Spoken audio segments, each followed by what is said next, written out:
Hello everyone and welcome back to my channel Gyanoday learning, जहां आपको दी जाती है जनरल स्टडीज सब्जेक्ट से रिलेटेड सारी जानकारी। आज के वीडियो में हम मॉडर्न हिस्ट्री का एक मोस्ट इम्पॉर्टेंट टॉपिक को कवर करेंगे, जो कि है एनी बेसेंट और थियोसॉफिकल सोसाइटी। ये बहुत ही इम्पॉर्टेंट टॉपिक है आपके मॉडर्न हिस्ट्री से, जहां से सवाल सीधे तौर पर एग्जाम्स में पूछे जाते हैं। तो इस वीडियो में हम एनी बेसेंट और थियोसॉफिकल सोसाइटी के बारे में डिटेल में समझेंगे। तो हम स्टार्ट करते हैं अपना वीडियो। थियोसॉफिकल सोसाइटी की स्थापना। तो 19वीं शताब्दी में सामाजिक एवं धार्मिक सुधार आंदोलन काफ़ी जोरों शोरों से चल रहा था, और उसी के अंतर्गत ये थियोसॉफिकल सोसाइटी की स्थापना हुई। तो चलिए हम स्टार्ट करते हैं आज का वीडियो और देखते हैं क्या है थियोसॉफिकल सोसाइटी। थियोसॉफिकल क्या है? तो ये एक ग्रीक शब्द थियोस और सोफिया से मिलकर बना है। थियोसॉफिकल का एक अन्य नाम है ब्रह्म विद्या। इसकी स्थापना हुई थी 17 नवंबर 1875 को। बहुत ही ज़्यादा इम्पोर्टेंट है। कहाँ पर हुई थी? तो न्यूयॉर्क, अमेरिका में। ये एक अंतर्राष्ट्रीय संस्था थी जिसकी कुल शाखाएं कितनी है? 56 देशों में इसकी शाखाएं फैली हुई हैं। इसकी स्थापना किसके द्वारा की गई? ये बहुत ही ज़्यादा इम्पोर्टेंट है। यहाँ से सवाल हमेशा पूछे जाते हैं। तो इसकी स्थापना से संबंधित आपको दो नाम सभी बुक्स में देखने को मिलेंगे, लेकिन एक तीसरा नाम है विलियम कोन जज। ये नाम आपको बहुत ही कम बुक्स में मिलेंगे, तो ये नाम भी इम्पोर्टेंट है। हम देखते हैं इसकी स्थापना किसने की। तो सब अमेरिका के कर्नल हेनरी स्टील अल्कॉट के द्वारा, और मैडम एचपी ब्लावटेस्की जो कि रूस की हैं। इन तीनों के द्वारा थियोसॉफिकल सोसाइटी की स्थापना की गई अमेरिका के न्यूयॉर्क में। देखिए, ये जो थियोसॉफिकल सोसाइटी है, इस आंदोलन ने मुख्य रूप से जो बुद्धिजीवी थे और जो मिडिल क्लास के लोग थे, उन्हें सबसे ज़्यादा प्रभावित किया। जितने भी बुद्धिजीवी थे या शहरों के उच्च जातियों के लोग थे, उदार रजवाड़े थे, वो सभी इस आंदोलन से प्रभावित थे। लेकिन बात करें कौन अप्रभावित थे, तो जैसे लो कैटेगरी के जो लोग थे, उसमें मजदूर आ जाते हैं, किसान आ जाते हैं। जो आर्थिक रूप से कमजोर व्यक्ति थे, वो वर्ग इस आंदोलन से कंप्लीटली बाहर थे। अब देखते हैं थियोसॉफिकल सोसाइटी के मुख्यालय। तो सबसे पहले 1879 में सोसाइटी का मुख्यालय न्यूयॉर्क से मुंबई लाया गया था, और उसके बाद फाइनली फिर वर्ष 1886 में सोसाइटी के मुख्यालय को चेंज करके अडयार, चेन्नई में अंतिम रूप से स्थापित किया गया। ये वर्तमान चेन्नई है, लेकिन उस समय इसका नाम था मद्रास। अब देखते हैं कि थियोसॉफिकल सोसाइटी के गठन का क्या उद्देश्य था।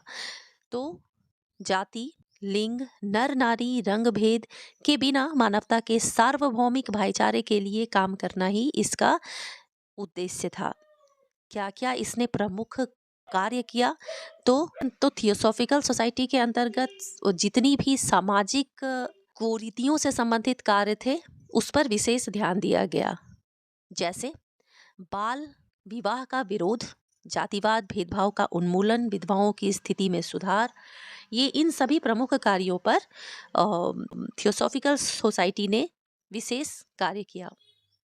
अब थियोसॉफिकल सोसाइटी से संबंधित एक बहुत ही इम्पोर्टेंट नाम है, जो कि है एनी बेसेंट का। तो अब हम देखते हैं एनी बेसेंट और थियोसॉफिकल सोसाइटी का क्या संबंध है।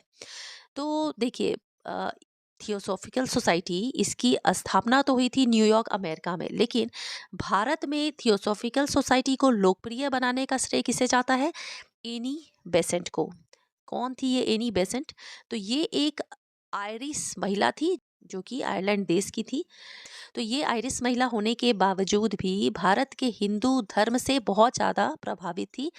इसी वजह से एनी बेसेंट ने थियोसॉफिकल सोसाइटी में अपना विशेष योगदान प्रदान किया।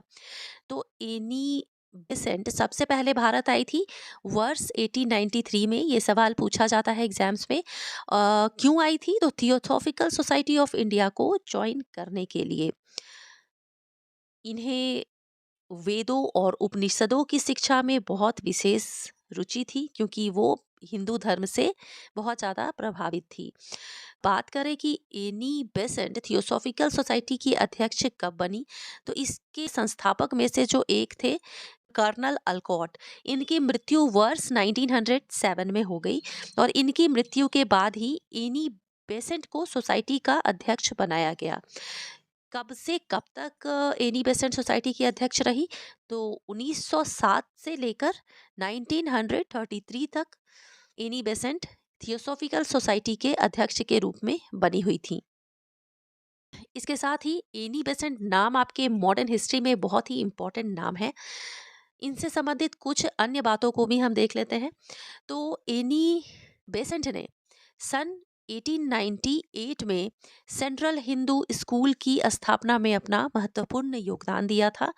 यही स्कूल आगे चलकर कॉलेज बना और फिर लास्टली ये 1915 में बनारस हिंदू विश्वविद्यालय बना, जिसे आप BHU बोलते हैं, जो कि बनारस में स्थित है। यहाँ मुख्य रूप से हिंदू धर्म और पाश्चात्य वैज्ञानिक शिक्षा के बारे में शिक्षा दिया जाता था। इसके साथ ही एनी बेसेंट जो है काफी क्षेत्र में महत्वपूर्ण योगदान है। भारतीय राष्ट्रीय कांग्रेस, जिसकी स्थापना वर्ष 1885 में हुई थी, इसकी पहली महिला अध्यक्ष कौन थी? एनी बेसेंट थी। और इसका अधिवेशन कब हुआ था? 1970 में। कहाँ पर? तो कलकत्ता में। तो अगर आपसे ये पूछा जाए कि भारतीय राष्ट्रीय कांग्रेस की पहली महिला अध्यक्ष कौन थी, तो एनी बेसेंट थी। लेकिन अगर भारतीय लगा के पूछा जाए कि भारतीय राष्ट्रीय कांग्रेस की पहली भारतीय महिला अध्यक्ष कौन थी, तो वो कौन थी? सरोजनी नायडू थी। तो ये दोनों पॉइंट आप जरूर याद रखें। अच्छा, इसके साथ में एनी बेसेंट ने होम रूल लीग की स्थापना की थी वर्ष 1916 में, जिसका उद्देश्य था स्वशासन को प्राप्त करना।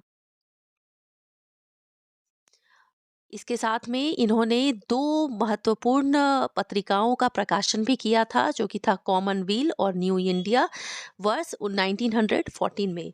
तो ये था एनी बेसेंट और थियोसॉफिकल सोसाइटी से संबंधित सारे महत्वपूर्ण फैक्ट्स, जो कि आपके आने वाले सभी एग्जाम्स के लिए बहुत ही ज़्यादा इम्पोर्टेंट है। और अब आता है आपके लिए एक महत्वपूर्ण सवाल, जिसका आंसर आपको कमेंट बॉक्स में देना है। अगर आपने वीडियो बिना स्किप किए ध्यान से देखा है, तो आप इसका जवाब श्योर दे पाएंगे। देखते हैं आज का सवाल। थियोसॉफिकल सोसाइटी की स्थापना किसने की? Henry Steel Olcott, madam HP Blavatsky, William Quan जज, एओ ह्यूम। इसका ऑप्शंस देखते हैं। Option A, option B, option A and B, या फिर option A, B and C। तो इसका आंसर मुझे कमेंट बॉक्स में बताइए। मिलती हूँ अपने नेक्स्ट वीडियो में एक और मोस्ट इम्पॉर्टेंट टॉपिक के साथ। टिल देन आप अपने लक्ष्य तक डटे रहिए।